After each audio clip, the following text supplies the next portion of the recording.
Nossa comunidade de fé depende de sua contribuição para que possamos manter todas as nossas atividades, online e presenciais. Sua fidelidade e constância são decisivas na expansão da mensagem do Evangelho. Que a generosidade de Deus, que tem alcançado a sua vida, possa também alcançar a outros. Contribua através de nossa conta bancária, ou presencialmente em um de nossos cultos.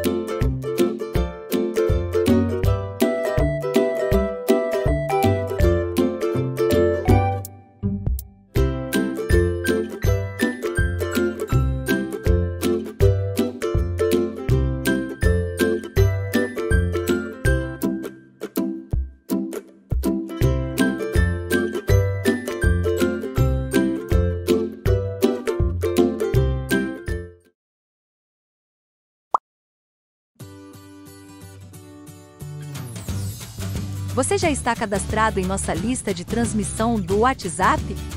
Envie uma mensagem para este número para que receba informações sobre toda a programação de nossa igreja. Não se esqueça de adicionar o número à sua agenda, senão as mensagens não se tornarão visíveis.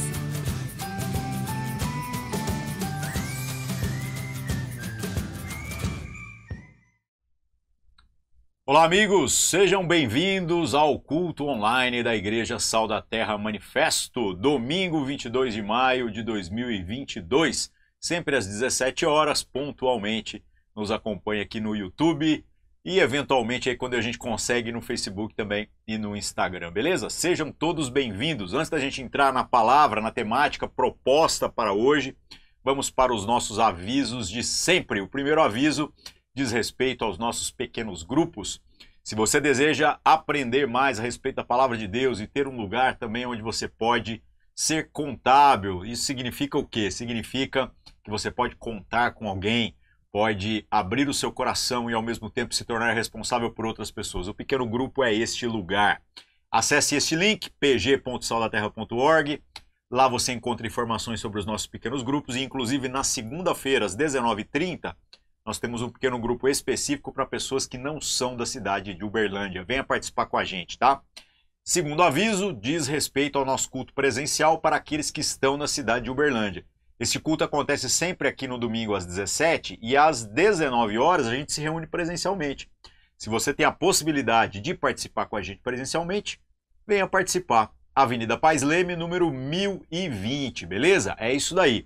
Outro aviso que eu quero deixar é com relação ao lançamento aí do meu novo livro, a Bíblia Freestyle, o Novo Testamento impresso.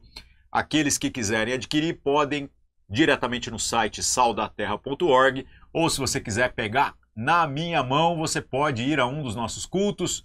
Eu sempre estou por lá. Você pega diretamente comigo, beleza? Avisos era isso daí. Vamos para a temática de hoje. Um dos grandes desafios quando nós falamos a respeito da nossa fé, é nós entendermos qual é o propósito da nossa existência, o propósito pelo qual Deus tem nos criado, o propósito pelo qual nós fazemos as coisas que nós fazemos. Será que é em nós a consciência de que nós existimos para a glória de Deus e que tudo que nós fazemos, tudo que nós nos comprometemos, todo o esforço da nossa existência precisa estar alinhado com esta ideia de glorificar a Deus? Então, por mais que isso pareça algo óbvio, que pareça algo simples, a grande verdade é que muitas vezes nós vamos nos esquecendo do significado destas coisas e acabamos por pressupor que o propósito dessa existência é sermos servidos nas nossas necessidades, nas nossas angústias, nos nossos próprios anseios, ao invés de nós sermos aqueles que estão aqui para glorificar a Deus, para servir a Deus naquilo que são as suas vontades, os seus desígnios eternos. Então entenda isso. Quem serve quem aqui no meio dessa história? Você está nessa caminhada, nessa jornada para a glória de Deus ou você está lutando, se esforçando para a sua própria glória? Isso vai ser assim um entendimento decisivo, vai ser um divisor de águas na sua existência se essa questão estiver muito bem esclarecida. Afinal, o que é esta glória de Deus, né? Do que nós estamos falando? Deus é um ser carente que depende de que a gente o glorifique, de que a gente diga coisas positivas a seu respeito, para que ele possa se sentir bem? É claro que não, isso não faz sentido.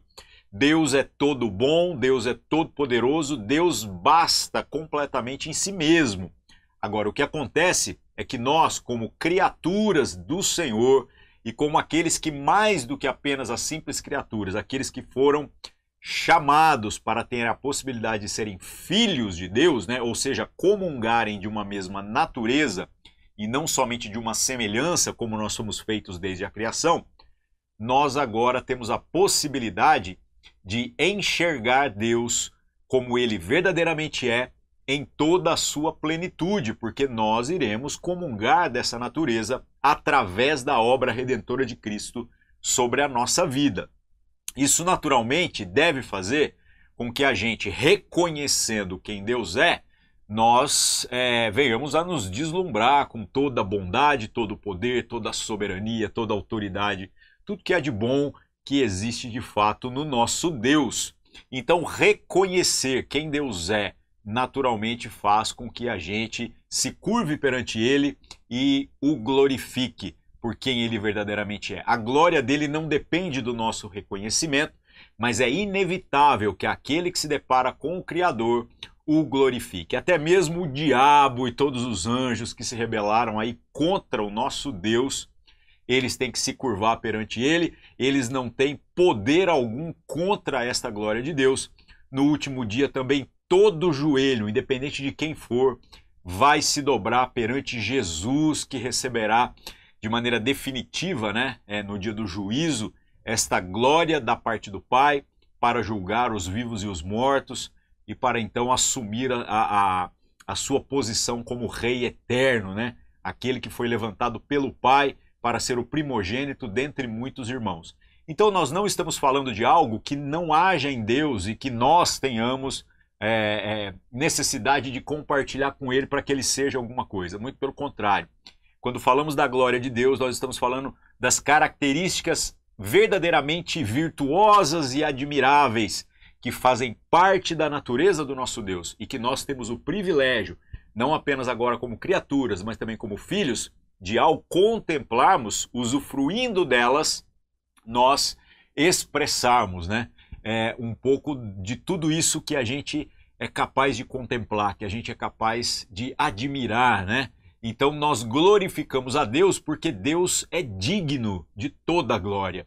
Nele está toda a glória, todo o poder, toda a autoridade, toda a majestade. Então glorificar a Deus é o natural quando nós, seres finitos, limitados, nos deparamos com o Todo-Poderoso, o Eterno, o Deus imortal, o Deus que é detentor de todas as qualidades, de todas as coisas boas que existem, Então, este glorificar a Deus significa reconhecer quem Deus é e quem nós somos perante Ele. A nossa finitude, a nossa dependência de misericórdia, de graça, de perdão, a nossa dependência da bondade dEle para que possamos subsistir no meio de um mundo que carece, de tantas coisas boas, um mundo que é caído, um mundo que está muitas vezes distante daquilo que é este ideal segundo a própria natureza de Deus, O Senhor nosso Deus permite que todas essas coisas subsistam na condição em que estão, porque o plano eterno dele, que obviamente não pode ser frustrado, está correndo, e esse plano trata de fazer com que seres criados inicialmente moralmente livres possam, experimentando de uma queda, serem redimidos pela obra de Cristo Jesus e nesta remissão não mais serem pessoas boas como Adão era, mas serem pessoas perfeitas como Cristo nos fez. Então esse é o desafio da jornada, esse é o chamado do Senhor para cada um de nós, que nós possamos atentar que a razão da nossa existência, mais do que resolver os nossos próprios problemas, mais do que apenas tentar fazer com que a nossa vida seja mais fácil, o nosso propósito é glorificar a Deus. E nós o glorificamos quando nós obedecemos ao Senhor, quando nós, comungando dessa natureza que nos foi agora concedida através do sacrifício de Cristo Jesus, fazemos com que as pessoas conheçam a Deus, o mundo conheça a Deus. então o mundo também é levado a glorificar ao Senhor, que é o propósito da existência da humanidade. A pergunta que sempre fica é se nós, nessa jornada, estamos aí tentando resolver apenas os nossos próprios problemas ou se nós estamos aqui verdadeiramente vivendo para a glória de Deus, para glorificar a Deus. E isso vai entrar-se em conflito na seguinte circunstância. As circunstâncias em que a gente vai ter que interagir com pessoas, com os irmãos e com aqueles que ainda nem são irmãos, dentro de uma ótica em que estas pessoas vão ter conflitos com cada um de nós e nós teremos que, de maneira bem intencional, ao nos relacionarmos, nos posicionarmos de modo agora que Deus seja glorificado não apenas a partir da sua própria natureza, mas a partir da expressão dessa natureza que está no nosso ser, uma vez que fomos alcançados pelo sangue de Jesus. Ou seja, Deus é admirável, Deus merece ser glorificado pelo que Ele é, mas Deus agora deseja ser glorificado através daquilo que nós fomos chamados para ser. Ou seja, esta glória de Deus nos foi literalmente emprestada, não que ela é algo em nós, mas nós somos o reflexo dessa glória de Deus para o mundo. O mundo precisa glorificar a Deus através daquilo que vê na jornada, na existência de cada cristão. E um cristão que não faz com que as pessoas que interajam com ele glorifiquem a Deus, essa pessoa não está necessariamente comprometida com aquilo que é o chamado para esta família da fé. Jesus tem um único propósito sobre a sua jornada, né? Um único propósito em sua jornada sobre a face da terra: glorificar ao Pai, ou seja, fazer com que a vontade do Pai seja conhecida, seja manifesta, mesmo que isso lhe custe muitas situações desagradáveis, dores, perseguição e até mesmo a morte. A pergunta que devemos nos fazer é se nós estamos vivendo da mesma maneira, se em todas as coisas estamos trabalhando, vivendo, interagindo para a glória de Deus ou para resolver os nossos próprios problemas somente. É muito sutil, às vezes é muito tênue essa linha de separação, né, entre os dois posicionamentos, e pode ser que a gente comece a se achar bom demais, se achar como os filhos de Deus merecedores de alguma coisa, e a gente vai fugindo da responsabilidade de que Deus seja glorificado nas coisas mais simples da nossa caminhada.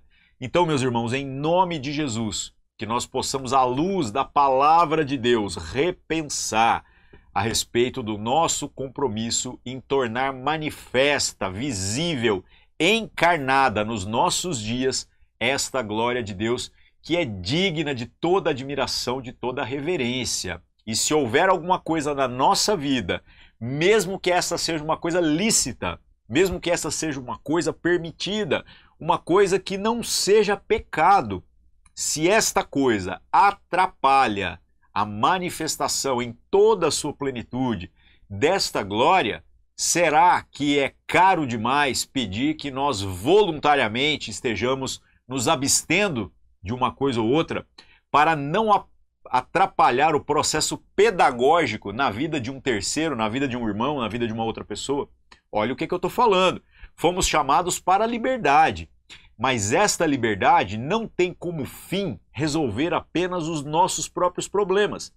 Jesus, sendo 100% livre, submete a sua própria vida a uma jornada muito dura, de submissão completa àquilo que é a missão que lhe foi dada pelo Pai. E ele, até mesmo nos seus últimos instantes, nas suas orações ali, antes de ser preso, né? Ele diz claramente: Pai, se possível, afasta de mim esse cálice. Ou seja, se possível, eu gostaria de não ter que passar por aquilo que eu sei que eu vou passar, mas, contudo, seja feita a tua vontade, que a sua vontade prevaleça sobre a minha própria vontade. Nós estamos vivendo desta maneira? Ou será que a gente está simplesmente tentando resolver as nossas próprias crises, os nossos próprios problemas e Deus que resolva os dele, né? É isso que pode estar acontecendo. Então Jesus se submete a uma disciplina para que o Pai seja glorificado em todas as coisas. E tenha certeza que ninguém pode ser chamado de discípulo se esta pessoa não estiver debaixo da disciplina de Deus. Pois ser discípulo envolve exatamente um comprometimento para toda a vida com uma determinada disciplina. Então a disciplina de Deus foi muito dura, foi muito enfática, muito explícita na caminhada de Jesus e posteriormente dos apóstolos. E não pense você que vai ser diferente na minha vida ou na sua. Precisamos nos comprometer com a vontade de Deus. Ai, mas o que é essa vontade de Deus? Vira e mexe, tem gente que me escreve, né? Igual quando eu abro a caixinha de perguntas na sexta-feira no Instagram, a galera fica, como é que eu fico sabendo a vontade de Deus? Gente, as coisas que você precisa saber a respeito da vontade de Deus para a sua vida estão na Escritura. Leia a Escritura, não viva apenas da pregação de outras pessoas. Tenha um contato você mesmo com a palavra de Deus. E tudo que você precisa saber a respeito da vontade de Deus para a sua vida já está revelado claramente aqui. O restante das coisas se torna mero detalhe. À medida em que nós vamos caminhando, nós vamos tateando e, de fato, vendo a jornada pela qual o Senhor nos conduz. Até mesmo as coisas que dão errado, elas possuem papel pedagógico na nossa caminhada. Então a gente vai aprendendo como fazer ou como não fazer, mas aquele que considera as palavras de Deus, este não tem de maneira nenhuma comprometida a sua eternidade, ou seja, a sua jornada para a eternidade. Ele pode trilhar até mesmo o vale da sombra da morte, ainda assim é o Senhor que o conduz, o Senhor que o fará atravessar toda a adversidade e chegar até o lugar onde ele tem que chegar. Então nós estamos aqui vivendo para a glória de Deus ou nós estamos tentando viver para a nossa própria glória, para resolver o nosso próprio problema? Esta é a pergunta que precisa ser respondida por cada um de nós para que vivamos de maneira coerente e de modo a não envergonhar o nosso Senhor, beleza? Para que a gente, como sempre, não fique apenas naquilo que são as nossas argumentações e as nossas construções, vamos para a palavra de Deus, vamos deixar a palavra de Deus falar com a gente e que o texto bíblico explique-se por si mesmo, beleza? Vamos lá, o texto de hoje está em 1 Coríntios, capítulo 10, verso 23. Deixa eu beber um chazinho aqui rapidinho.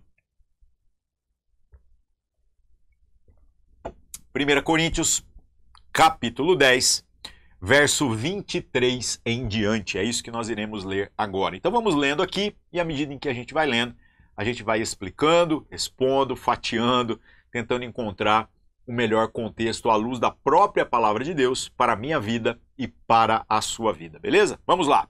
1 Coríntios, capítulo 10, verso 23. Lembrando que eu estou usando a Nova Almeida atualizada, uma versão da Bíblia até bem recente, né? Ela deve ter poucos anos que foi lançada. Se você estiver usando qualquer outra versão, vai ter pequenas variações das palavras, mas o sentido com certeza é o mesmo, beleza? Vamos lá. 1 Coríntios 10, 23. Todas as coisas são lícitas, mas nem todas convêm. Todas as coisas são lícitas, mas nem todas edificam. Olha que legal.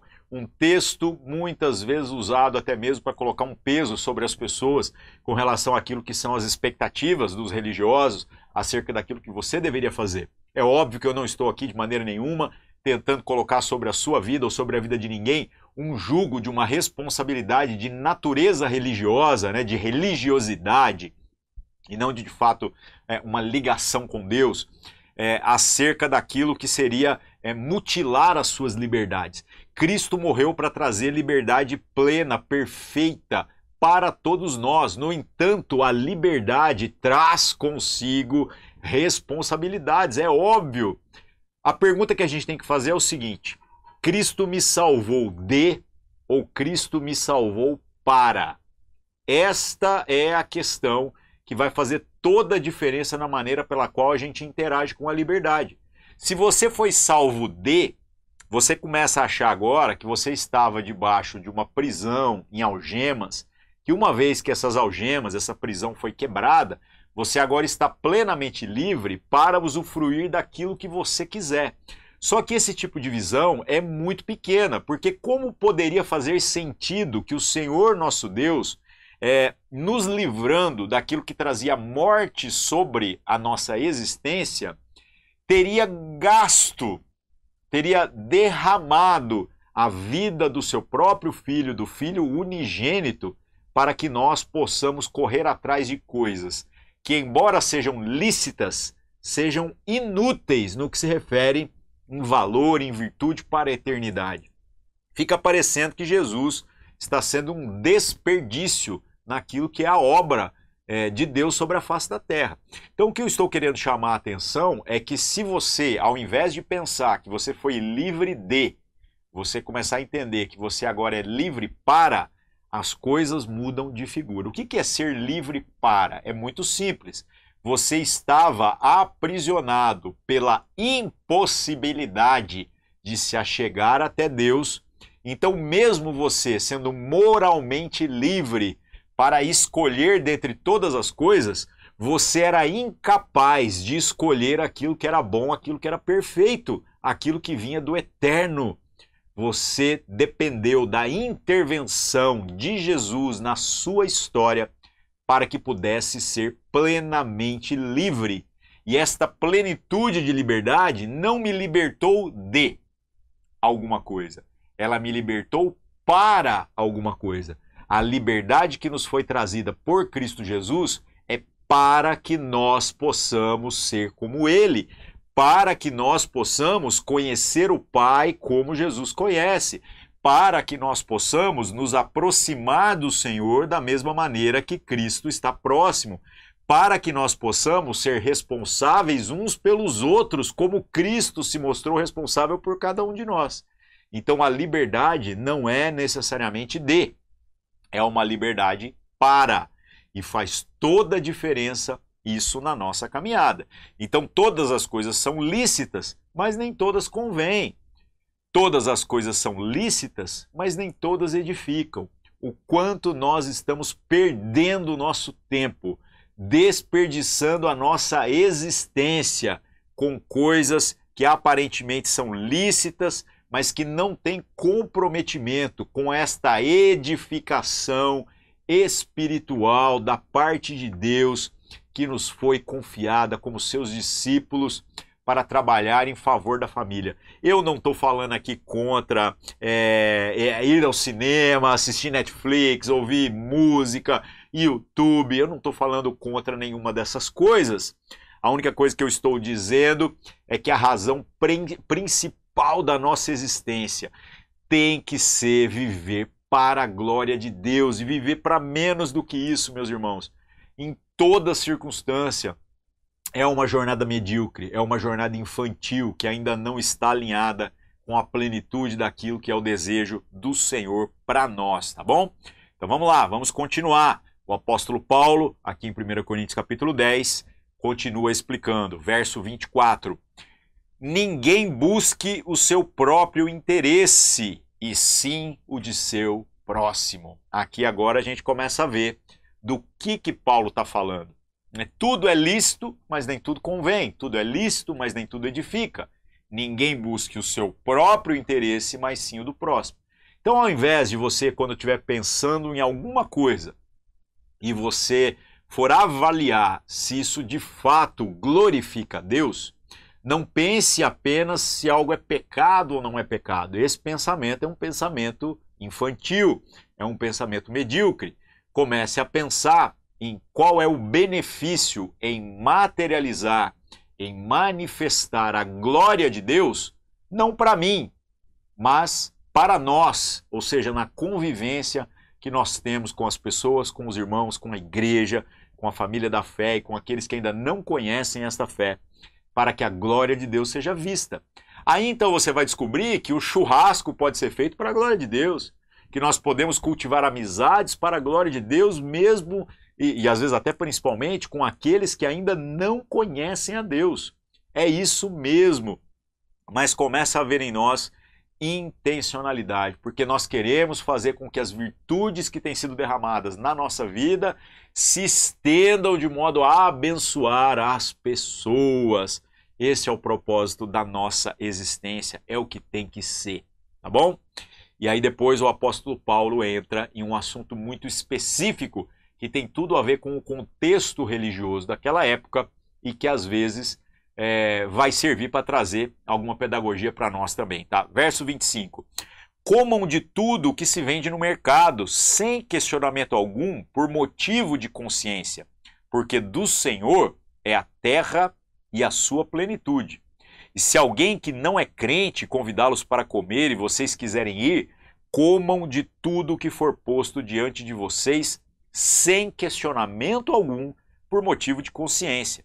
Porém, se alguém disser a vocês, isso é coisa sacrificada a ídolo, não comam, por causa daquele que deu a informação e por motivo de consciência. Consciência, digo, não a sua propriamente, mas a do outro. Do que o apóstolo Paulo aqui está falando? Essa questão das comidas sacrificadas aos ídolos, aos falsos deuses, né, criados pela cultura do paganismo e tudo mais, era uma realidade muito forte nesta época aqui, mas o apóstolo Paulo deixa muito claro de que uma vez que a gente está com as pessoas sendo o Senhor, aquele que é dono de toda a terra, de toda a sua plenitude, nós não deveríamos de maneira nenhuma nos preocuparmos com absolutamente nada no que se refere a comida e bebida. Ah, mas isso aqui é da entidade. Deixa eu te falar um negócio. Deus é soberano, é todo-poderoso. Deus é o dono de todas as coisas. Não existe nada, nenhuma maldição, absolutamente nada que vai se sobrepor à autoridade de Deus sobre todas as coisas. Então, o único caso em que o apóstolo Paulo fala para que você não coma, ou seja, para que você não se contamine com uma determinada situação, é quando isso estiver proporcionando prejuízo para o outro pela consciência fraca que ele possui. Para nós não faz diferença alguma comer ou não comer, frequentar determinados lugares ou não frequentar, beber ou não beber. Cada uma dessas coisas, todas elas nós fazemos para a glória de Deus, e se não for assim, então nós não somos discípulos de Jesus. Agora, ao usufruirmos dessas liberdades e fazermos todas essas coisas, se qualquer uma delas gera um conflito de entendimento na mente do outro e nós não somos capazes de esclarecer, de libertar essa pessoa de maneira explícita, pedagógica, ensinando, se a gente vai gerar muito mais confusão do que propriamente esclarecimento, que a gente aprenda voluntariamente a renunciar às nossas liberdades. O apóstolo Paulo fez isso em várias situações.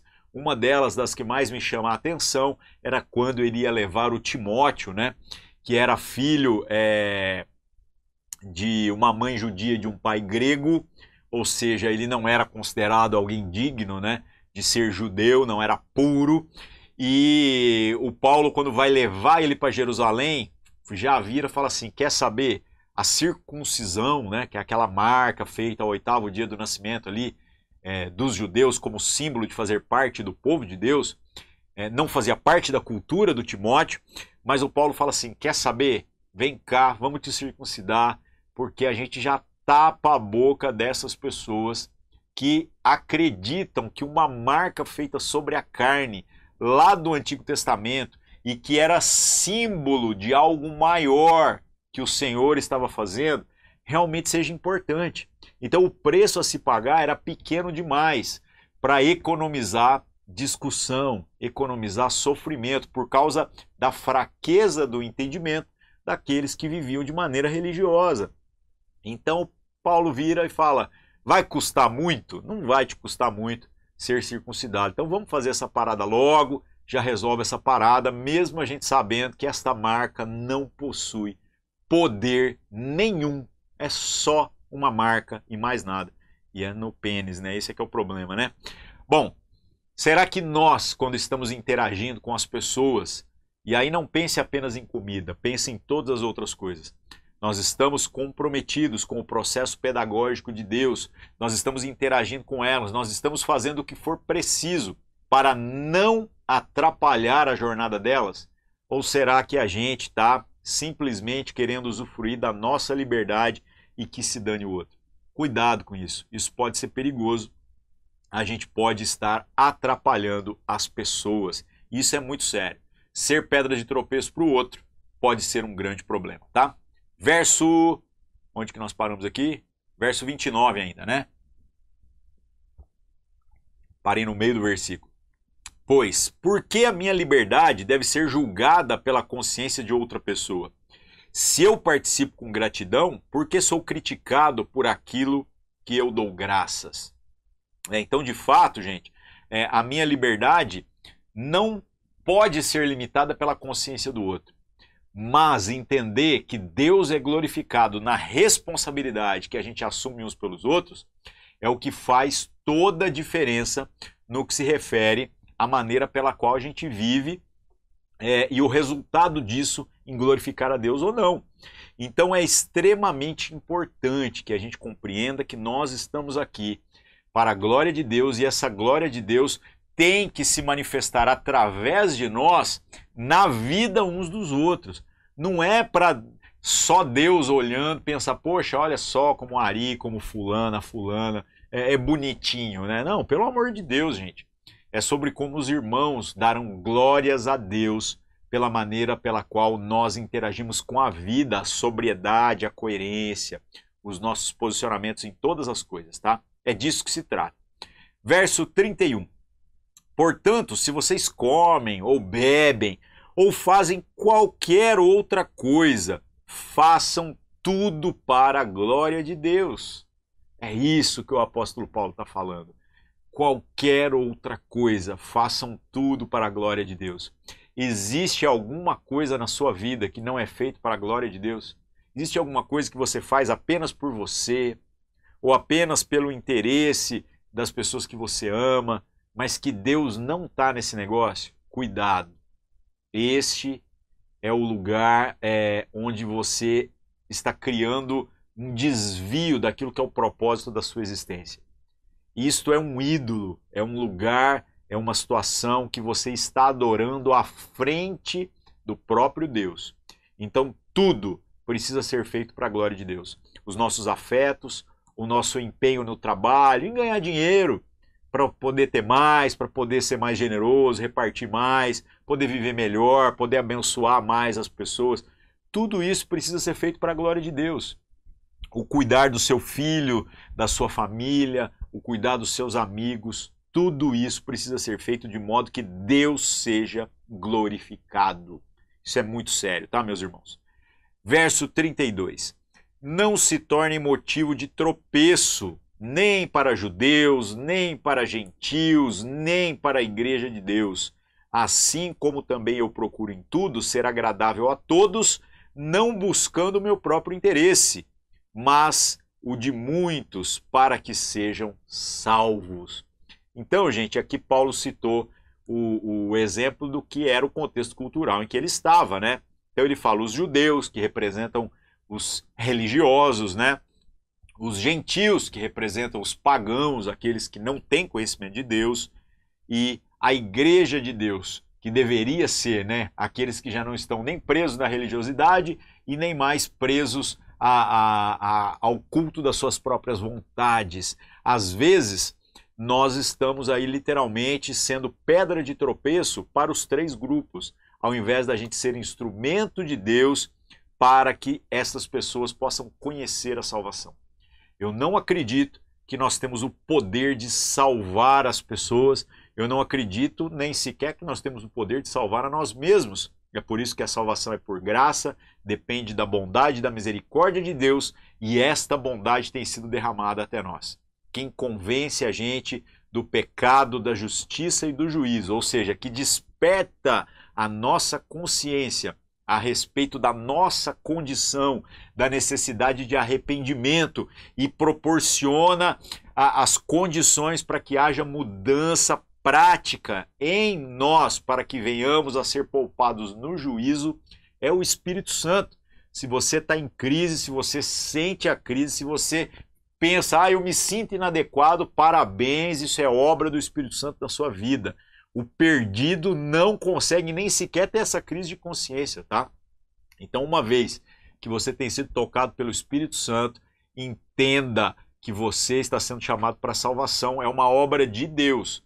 Agora, nós estamos aqui, ao expressarmos esta salvação maravilhosa que nos alcançou, tentando não atrapalhar o que Deus está fazendo através de nós em função dos outros.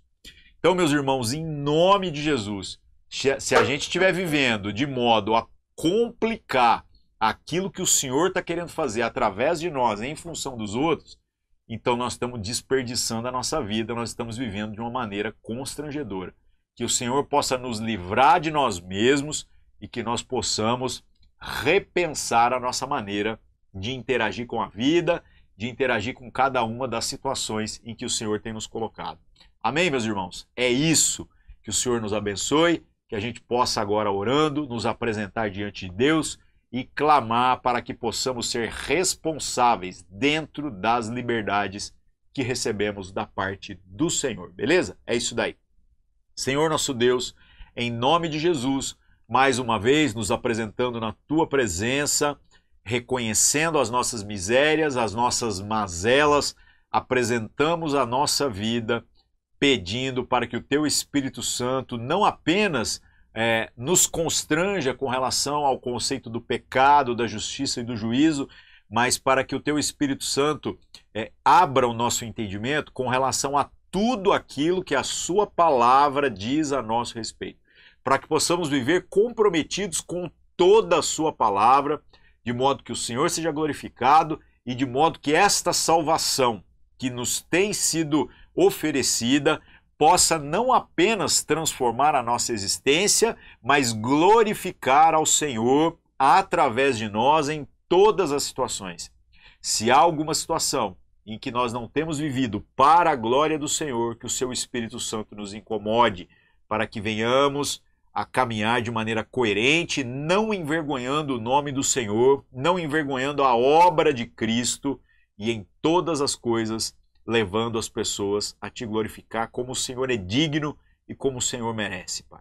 Em nome de Jesus, pedimos perdão pelos nossos pecados, assim oramos e agradecemos, sabendo que tudo aquilo que nós necessitamos, o Senhor já tem derramado e realizado nas regiões celestiais. Materialize isso na nossa vida, em nome de Cristo Jesus, Senhor.